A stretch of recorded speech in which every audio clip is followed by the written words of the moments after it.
तो बच्चे रामलीला देखने जा रहे हैं, उन्हीं के लिए धनुष बना रहा था। मैं तो एक मुद्दत से रामलीला देखने नहीं गया।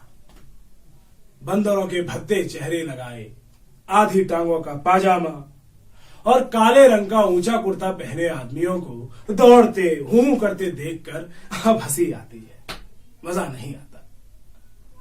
काशी की लीला जगत विख्यात है, सुना है लोग दूर दूर से देखने आते हैं। मैं भी बड़े शौक से गया, पर मुझे तो वहां की लीला और किसी ब्रज देहात की लीला में कोई अंतर नजर नहीं आता। हाँ, रामनगर की लीला में कुछ साज सामान अच्छे हैं। राक्षसों और बंदरों के चेहरे पीतल के हैं, गदाएं भी पीतल की हैं। कदाचित बनवासी भ्राताओं के मुकुट सच्चे काम के हों, पर साज और सामान के सिवा वहां भी बस वही हूं के सिवा और कुछ नहीं है। फिर भी लाखों आदमियों की भीड़ लगी रहती है।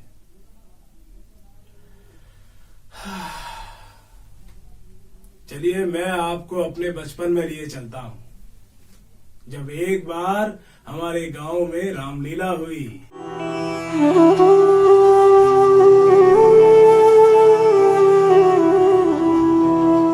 मुझे भी रामलीला में बड़ा आनंद आता था। आनंद तो बड़ा हल्का सा शब्द है, वो आनंद उन्माद से कम न था। संयोगवश उन दिनों मेरे घर से बहुत थोड़ी दूर पर रामलीला का मैदान था, और जिस घर में लीला पात्रों का रंग रूप भरा जाता वो तो मेरे घर से बिल्कुल मिला हुआ था। 2 बजे दोपहर से पात्रों की सजावट होने लगती थी, और मैं तो दोपहर को ही जाकर वहां बैठ जाता और पूरे उत्साह के साथ दौड़ दौड़कर छोटे मोटे काम करता। एक कोठरी में राजकुमारों का श्रृंगार होता था। उनकी देह में रामरस पीस कर पोती जाती, चेहरे पे पाउडर लगाया जाता, और पाउडर के ऊपर लाल, पीली और गुलाबी रंग की बूंदियां लगाई जाती। सारा माथा, भौएं, थोड़ी, ये सब बूंदियों से छुटती थी। एक ही व्यक्ति इस कार्य में कुशल था, वही बारी बारी तीनों पात्रों का श्रृंगार करता था। रंग की प्यालियों में पानी लाना, ये रामरस पीसना और पंखा झलना, ये मेरा काम था। और जब इन सब तैयारियों के बाद विमान निकलता तो रामचंद्र जी के पीछे बैठकर मुझे ऐसा लगता कि जैसे मानो मैं स्वर्ग की सवारी कर रहा हूं। आहा आहा। निषाद नौका लीला का दिन था। मैं 2-4 लड़कों के बहकाने में आकर ये गुल्ली डंडा खेलने लगा था। आज श्रृंगार देखने ना गया, विमान में निकला, पर मैंने खेलना ना छोड़ा। भाई मुझे अपना दाव लेना था। अपना दाव छोड़ने के लिए उसे कहीं बढ़कर आत्मत्याग की जरूरत थी। हाँ, अगर दाव देना होता तो मैं कब का भाग खड़ा होता, लेकिन पताने की तो बात ही कुछ और होती है। खैर, दाव पूरा हुआ। अगर मैं चाहता तो धांधली करके 10-5 मिनट और बता सकता था, इसकी काफी गुंजाइश थी, लेकिन अब इसका मौका न था। मैं सीधे नाले की तरफ दौड़ा। विमान जल तट तक पहुंच चुका था। मैंने दूर से देखा मल्लाह किश्ती नहीं आ रहा है। मैं दौड़ा, लेकिन आदमियों की भीड़ में दौड़ पाना कठिन था। आखिर मैं भीड़ हटाता हुआ प्राण पर से आगे बढ़ता घर पे पहुंचा। रामचंद्र जी, रामचंद्र जी, मैं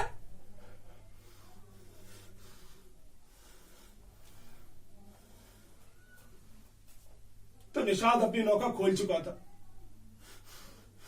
ये रामचंद्र जी पर मेरी कितनी श्रद्धा थी। अपने पाठ की चिंता ना करके इन्हें पढ़ा दिया करता था, जिससे वो फेल ना हो जाए। मुझसे उम्र में ज्यादा होने पर भी नीची कक्षा में पढ़ते थे। अब भाई रामचंद्र बन गए तो ऐसे मुंह फेर के चले जाते थे जैसे मुझसे कोई जान पहचानी ना हो। नकल में भी असल की कुछ ना कुछ वो आई जाती है। इन भक्तों पर ही जिनकी निगाहें सदा तीखी रही हो, वो भला मुझे क्यों मारते।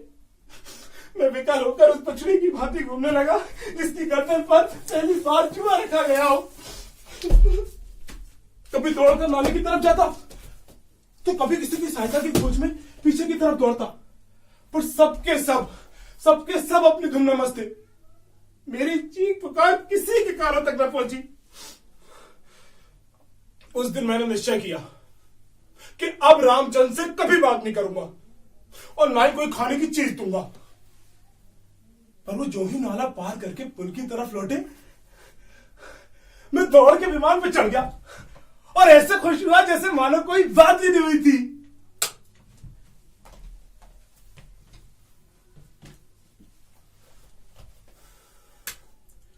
रामलीला समाप्त हो गई थी, राजगद्दी होने वाली थी, पर ना जाने क्यों देर हो रही थी। शायद चंदा कम वसूल हुआ था। रामचंद्र की उन दिनों कोई सुध भी नहीं लेता था, न ही घर जाने की छुट्टी मिलती थी और भोजन का भी कोई प्रबंध नहीं था। चौधरी साहब के यहां से एक टाइम का खाना कोई 3 बजे को मिलता था, बाकी सारा दिन कोई पानी को भी नहीं पूछता था। पर मेरी श्रद्धा अभी तक ज्यों की त्यों थी। मेरी दृष्टि में वो अब भी रामचंद्र थे। मुझे घर से जो भी खाने को मिलता मैं उनको लाकर दे देता। उन्हें खिलाने में मुझे इतना आनंद आता था, उतना तो मुझे आप खाने में भी नहीं आता था। कोई मिठाई या फल पाते ही मैं बेताशा चौपाल की तरफ दौड़ता और अगर रामचंद्र वहां ना मिलते तो उन्हें चारों ओर तलाश करता। और जब तक वो चीज मैं उन्हें खिला ना देता मुझे चैन नहीं आता था। खैर, राजगद्दी का दिन आया। रामलीला के मैदान में एक बड़ा सा शामियाना ताना गया, उसकी खूब सजावट की गई। अरे हाँ चाचा, ऊपर बांध देना इसे। हाँ, और ऊपर। ठीक ठीक ठीक, बांध दो बांध दो। अरे ढीला है, थोड़ा टाइट कर देना। बढ़िया बढ़िया।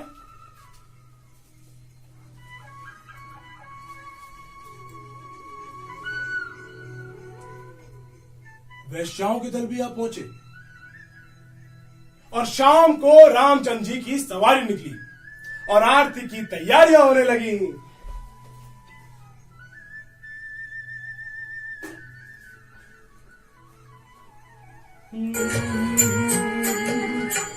राम आरती होने लगी है, राम आरती होने लगी है।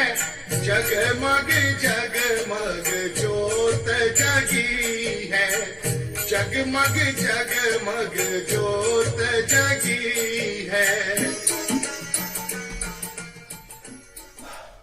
जय सिया राम, जय सिया राम, जय सिया राम। और प्रत्येक द्वार पर उनकी आरती उतारी गई। श्रद्धा अनुसार किसी ने रुपए दिए और किसी ने पैसे दिए। मेरे पिता पुलिस के आदमी थे, इसलिए उन्होंने बिना कुछ दिए ही आरती उतारी।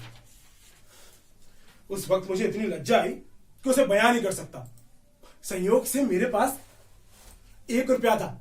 दशहरे के पहले मेरे मामा जी आए थे और मुझे ये 1 रुपया दे गए थे। दशहरे के दिन भी मैंने इसे खर्च ना किया, बचाकर रख लिया था। मैंने तुरंत 1 रुपया निकाला और आरती की थाली में डाल दिया। मेरे पिताजी ने मेरी ओर इस तरह देखा कि जैसे मेरी धृष्टता से उनके रौब में बट्टा लग गया हो। रात के 10 बजते बजते यह परिक्रमा पूरी हुई। आरती की थाली रुपए और पैसों से भरी हुई थी। ठीक से तो नहीं कह सकता, लेकिन 400-500 रुपए से कम ना थे। मगर चौधरी साहब उससे कुछ ज्यादा ही खर्च कर चुके थे। उन्हें इस बात की चिंता सता रही थी कि ये कैसे भी करके 10 रुपये वसूल हो जाए।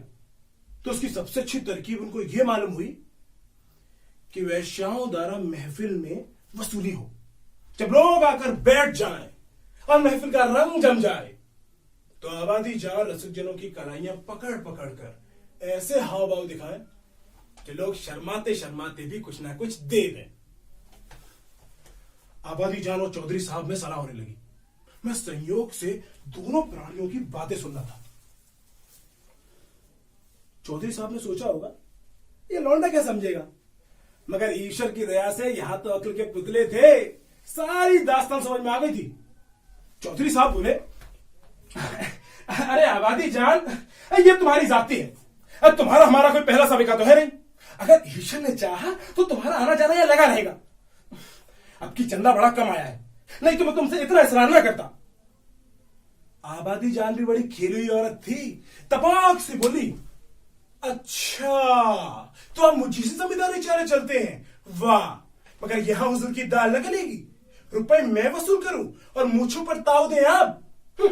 कमाई का अच्छा ढंग निकाला है, इस कमाई से तो आप वाकई में कुछ ही दिनों में राजा हो जाएंगे, राजा। ये जमींदारी आपके आगे छक मारेगी। बस कली से चकला खोल दीजिए, खुदा कसम मालामाल हो जाइएगा। चौधरी साहब ने बातों का एक दाव और चला। अरे आबादी जान, तुम दिल लगी करती हो और यह काफी तंग हो रहा है। हाँ, तो आप भी तो मुझी से उस्तादी करते हैं। आप जैसे काइयों को रोज उंगलियों पर नचाती हूं। तो तुम्हारी मंशा क्या है? जो कुछ वसूल करूं उसमें आधा मेरा और आधा आपका। लगी मारी हाथ तो सही। तो जल्दी से मेरे 100 रुपए गिन दीजिए, बाद में आप झिकझिक करेंगे। चौधरी साहब ऐसे झुंझलाए कि जैसे किसी ने उनकी पतलून खींच दी हो। अच्छा, ये भी लगी और वो भी लगी। अच्छा, तो अपनी फीस छोड़ दूंगी? नहीं छोड़ दूंगी। वारी आपकी समझ। और खूब क्यों ना हो, दीवाना बकायदे दरवेश होशियार। तो क्या तुमने दोहरी फीस लेने की ठानी है?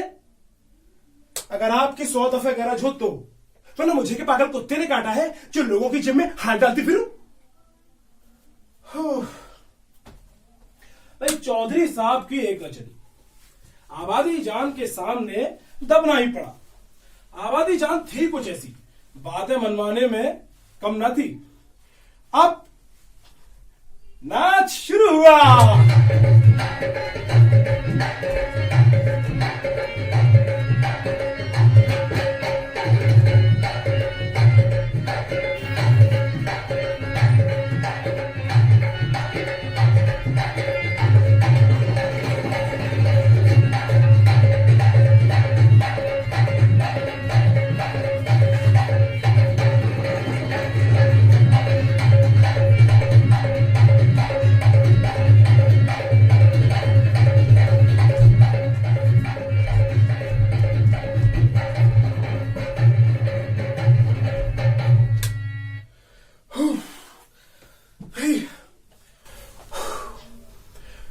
आबादी जान बला की शौक औरत थी। एक तो कमसिन और ऊपर से हसीन। उसकी अदाएं तो इस गजब की थी कि मेरी तबीयत भी मस्त हो जाती थी। आदमियों को पहचानने का गुण भी उसमें कुछ कम न था। जिसके सामने बैठ गई उससे कुछ ना कुछ ले ही लिया। पिताजी के सामने भी बैठी। मैं मारे शर्म के गड़ गया। जब उसने उनका हाथ पकड़ा तो मैं सहम उठा। मुझे उम्मीद थी कि पिताजी उसका हाथ झटक देंगे और शायद धुतकार भी देंगे, मगर ये क्या? ईश्वर, मेरी आंखें कहीं धोखा तो नहीं खा रही है? पिताजी मूंछों में हंस रहे हैं। ऐसी मृदु हंसी मैंने उनके चेहरे पे कभी नहीं देखी थी। उनकी आंखों से अनुराग टपक रहा था। उनका रोम रोम पुलकित हो रहा था। मगर ईश्वर ने मेरी लाज रख ली। पिताजी ने आबादी जान के कोमल हाथों से अपनी कलाई छुड़ा ली। मगर ये क्या हो गया? उसने तो उनके गले में बाहें डाल दी। अब पिताजी उसे जरूर पीटेंगे। इस चुड़ैल को जरा भी शर्म नहीं। तभी एक सेठ जी उठे और बोले, अरे सुनो आबादी जान, सुनो। यहां तुम्हारी दाल लगेगी, कोई और दरवाजा देखो। बात तो इन महाशय ने मेरे मन की कही थी और बहुत ही उचित कही थी, पर ना जाने क्यों पिताजी ने उनकी ओर कुपित नेत्रों से देखा। वो मुंह से तो कुछ नहीं बोले, मगर उनके चेहरे की आकृति चिल्लाकर सरोज शब्दों में कह रही थी, क्यों बनिए, अब तू मुझे समझता क्या है?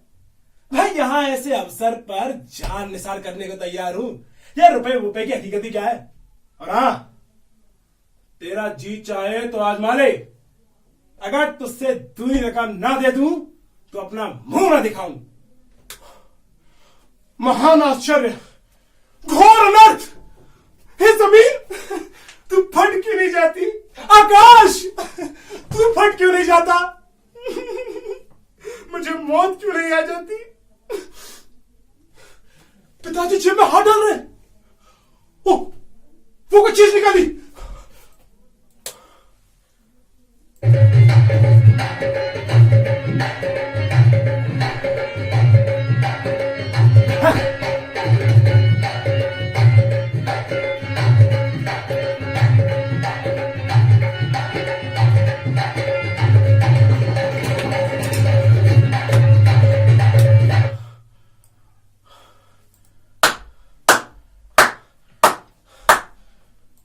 चारों ओर तालियां बजने लगी।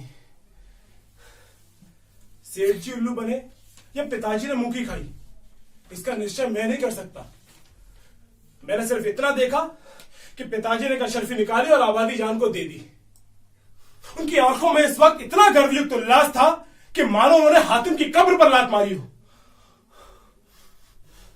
ये वही पिताजी हैं जिन्होंने मुझे आरती की थाली में 1 रुपए डालते देखकर मेरी ओर ऐसे देखा था कि जैसे मुझे फाड़ी खाएंगे। और यहां इस घृणित, कुत्सित और निंदित व्यापार पर गर्व और आनंद से फूले भी समाते हैं।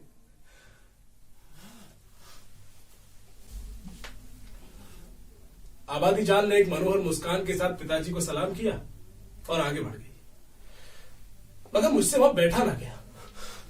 मारे शर्म के मेरा मस्तक झुका जाता था। अगर मेरी आंखों देखी बात ना होती ना तो मुझे इसे कभी एतबार ना होता।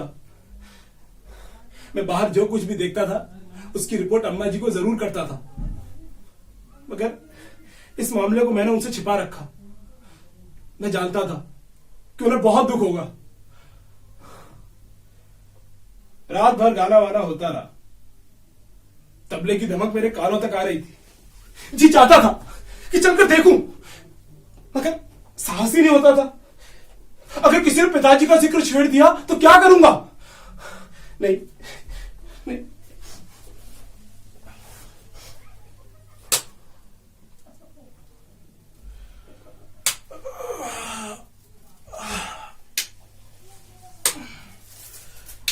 प्रातःकाल रामचंद्र जी की विदाई होने वाली थी।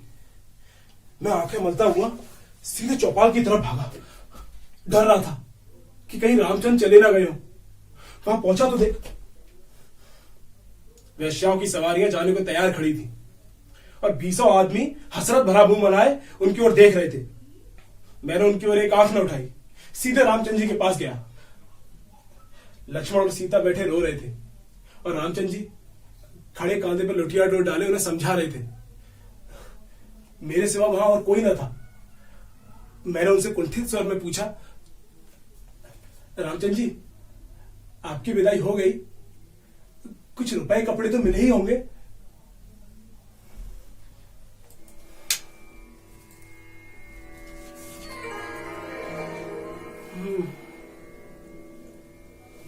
हाँ, हो गई हमारी विदाई। हमारी विदाई क्या, चौधरी साहब ने कह दिया चले जाओ, सो चले जाते हैं। न रुपए दिए न कपड़े। कहते हैं फिर आकर ले जाना। इस बार बचत नहीं हुई है। मैंने सोचा था कि कुछ पैसे मिल जाएंगे तो पढ़ने के लिए किताबें खरीद लूंगा, सो कुछ भी नहीं मिला। रहा खर्च भी नहीं दिया। कहते हैं कौन दूर से आए हो, पैदल चले जाओ, सो चले जाते हैं।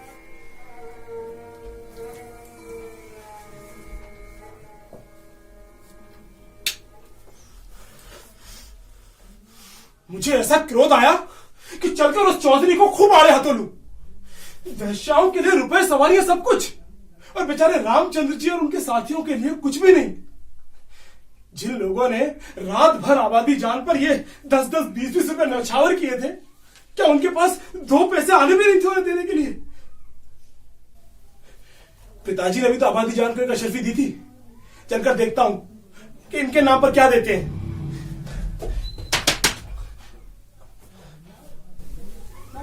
मैं पहुंचा तो वो तफ्तीश पर जाने को तैयार खड़े थे। मैंने उनसे पूछा, पिताजी चौपाल गया था, रामचंद्र जी विदा हो रहे हैं, तो चौधरी साहब ने उन्हें कुछ भी नहीं दिया, 1 पैसा भी नहीं दिया, राह खर्च भी नहीं दिया। वो जाएंगे कैसे? अगर आप 2 रुपए दे दें तो मैं उन्हें दे आऊं, इतने में वो शायद घर पहुंच जाए।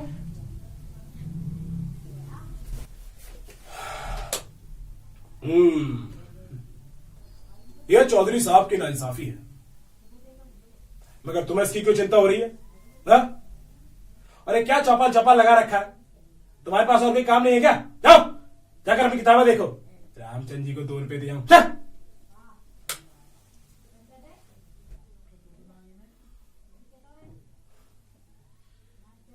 ये कहकर वो घोड़े पर सवार हुए और मेरी नजर से गिर गए।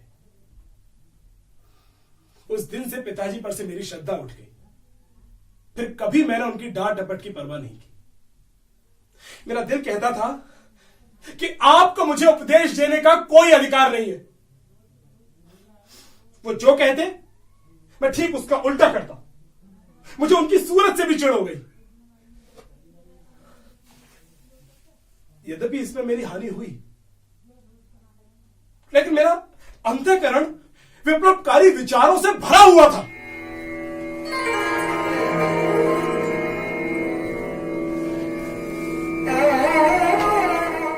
संयोग से उस दिन मेरे पास 2 पैसे आने पड़े थे।